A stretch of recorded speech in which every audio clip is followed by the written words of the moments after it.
Hi everyone, this is Olivia and Stephanie from the True Crime Society podcast. We want to invite you to listen to a special preview of a brand new true crime podcast that I will be hosting. We think you'll really enjoy it. The podcast is called Below the Surface from AbJack Entertainment, the team that brought you DNA ID, campus killings, missing persons, the murder in my family, and more. In every episode of Below the Surface, you'll hear about a new fascinating case with one common theme, a water connection.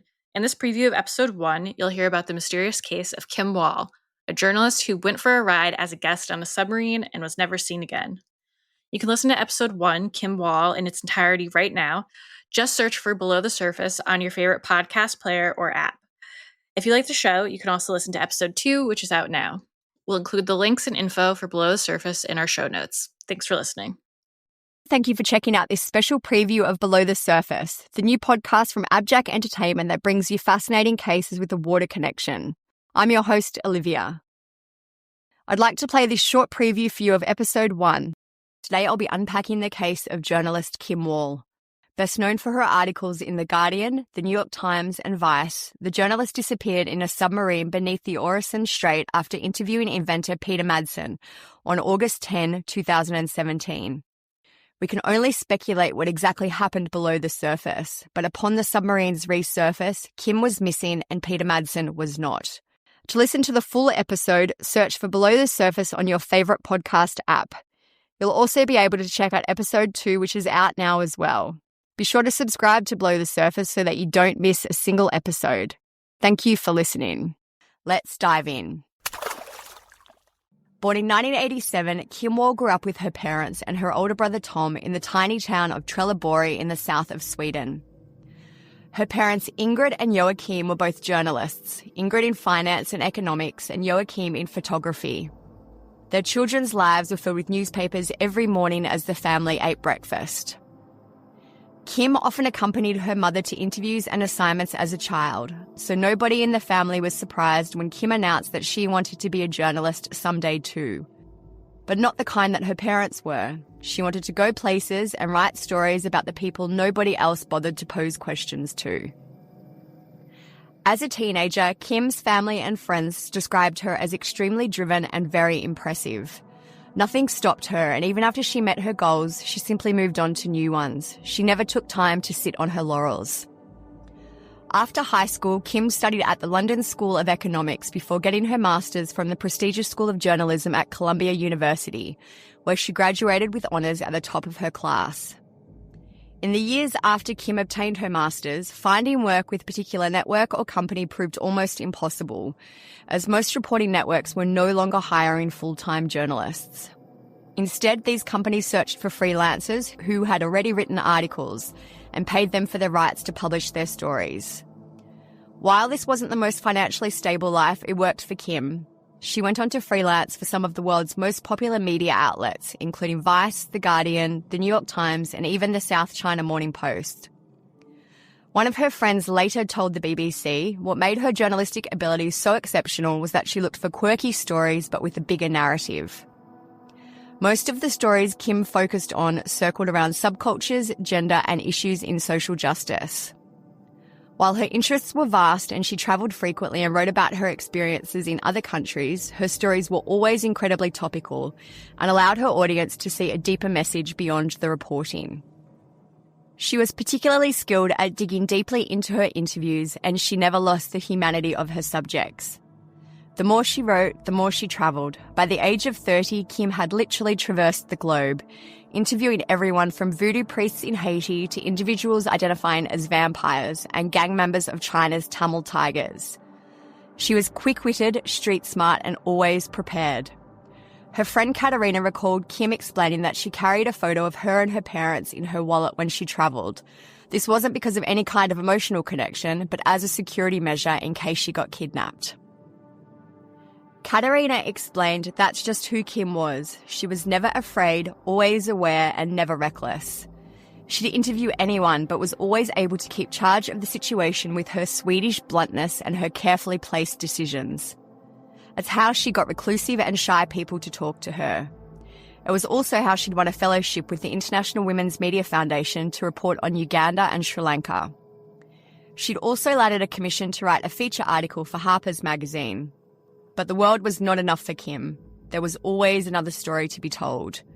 So in 2017, when she walked past a warehouse in Copenhagen belonging to the rocket Madsen Science Lab, she saw a potential story. Kim had no idea that this would be the last story she would ever tell. In August of 2017, Kim and her partner, Danish designer Ulla Støby, were packing up their apartment to move to Beijing in China. After almost a decade of travelling the world and living in places for less than 3 months, Kim and Ulla had decided to settle permanently in Beijing to build a life together. But as they walked through their Danish neighbourhood a few months before their departure date, Kim noticed a warehouse that had escaped her previous notice. On the side of the building, Rocket Madsen's Space Lab was painted in large letters. Some cursory research informed her that RMS Labs, as it was more commonly known, was a company for do-it-yourself rocket and submarine projects. Its founder, Peter Masden, who was often referred to as the Danish Elon Musk, was kind of a celebrity in Denmark. He was a self-proclaimed inventrepreneur who focused his engineering skills on ocean exploration and space travel. In 2008, he made headlines by inventing and building his own submarine called the UC-3 Nautilus. Peter was very keen on public interviews surrounding his inventions, especially after going on to partner with former NASA contractor Christian von Bengtsen. Together they formed Copenhagen Suborbitals, which they described as a collective of amateur rocket makers funded by donations and working with the aim of launching a manned rocket into space. Despite the co-op dismantling in 2014 due to disagreements between Madsen and his fellow engineers, Madsen went on to create his own company, RMS Labs. Kim was enamoured with Madsen's story. His world was so removed from that of most people, getting his take on submarines and rockets was exactly the kind of article Kim would be able to pitch to a media outlet. But for all that Peter Masden liked the press, he was a difficult man to get an exclusive interview from. It took Kim several months before she was able to schedule an interview with Peter, but on August 10, 2017, only a few days before she was due to leave Copenhagen for good, Madsen finally agreed to not only give her an interview, but a ride on his famous submarine. Kim was ecstatic to get such an opportunity, and Ulla walked her down to the dockyard at around 7 p.m. She shook hands with Madsen and boarded the Nautilus.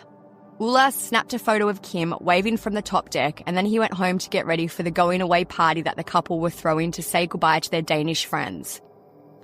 Kim's interview was only supposed to take around 2 hours, and then she said she'd join Ulla at the party. By the time Ulla returned to their apartment, Kim had texted him, "I'm still alive, by the way, but I'm going down now. I love you." He, as she meant Peter Masden, bought coffee and cookies, though. Ulla texted her back and went to prepare for the party. By the 2-hour mark, Ulla expected to hear that Kim was coming home, but his phone remained silent. He texted her for an update, and he got no response. By midnight, Kim hadn't returned, and Ulla and their party guests were getting increasingly worried that something had gone wrong with the submarine. When there had been no word from Kim by 1:45 a.m., Ulla contacted the police to report Kim missing. Authorities and harbour staff were contacted to locate the Nautilus, but since the sub had no satellite tracking, nobody could get in contact with Madsen to find out if something had gone wrong.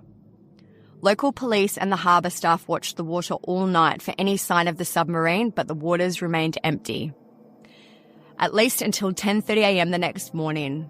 The Drowden Lighthouse off Koha Bay reported that the Nautilus had been spotted. Something was definitely wrong with it, though. As rescue helicopters tried to get in contact, as the sub resurfaced, Peter Masden blew through the top hatch, waving frantically at nearby fishing boats.